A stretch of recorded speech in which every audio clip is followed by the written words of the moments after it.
Très chers compatriotes, je prends aujourd'hui la parole en cette période de la célébration de la Nativité afin qu'ensemble, nous ayons à la fois un regard rétrospectif sur 2024 et une projection sur les perspectives de 2025.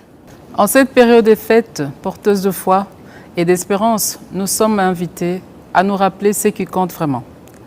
Notre unité, notre courage et surtout la richesse inestimable que constitue notre peuple. Dans chaque village, chaque famille et chaque cœur congolais, il y a une flamme qui brûle constamment. C'est la flamme de l'espoir. Dans la souffrance comme dans l'adversité, cette flamme continue de nous guider. Nous avons tout à gagner à espérer des lendemains meilleurs, de garder la foi malgré tout. Mes très chers compatriotes, nous sommes un peuple résilient. C'est ici l'occasion pour moi de saluer l'engagement et le travail exemplaire de nos héros du quotidien, notamment le personnel soignant qui continue à sauver des vies avec un dévouement admirable, nos enseignants qui forment les générations futures malgré des conditions souvent difficiles, à nos gardiens de la paix qui veillent à la sécurité de nos communautés avec courage et détermination. Votre contribution, en dépit des épreuves que nous avons traversées cette année, est une source d'inspiration pour nous tous. Grâce à vous, notre nation reste debout et avance. Nous vous en sommes profondément reconnaissants. L'année 2024 n'a pas été exempte de difficultés. À l'Est, nos compatriotes sont sous le coup d'une menace existentielle imposée par des forces d'agression.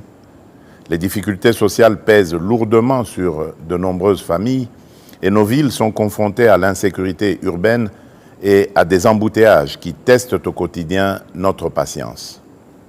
À celles et ceux qui ont perdu des êtres chers, aux déplacés internes arrachés à leur foyer, aux valeureux patriotes résistant aux Wazalendo et aux vaillants soldats qui, au péril de leur vie, défendent avec honneur notre souveraineté, nous exprimons toute notre compassion, notre profonde gratitude et notre immense respect. Ce qui nous menace n'est pas plus fort que notre foi en un avenir commun et notre capacité à résister ensemble. Toutefois, malgré ces épreuves, il est important de reconnaître que notre pays progresse. Il y a des domaines où les résultats sont beaucoup plus marquants et porteurs d'espoir. Par ailleurs, les efforts entrepris par le gouvernement, bien que parfois peu perceptibles, portent déjà leurs fruits. Pas à pas, nous nous relevons. En cette période où l'esprit de Noël réchauffe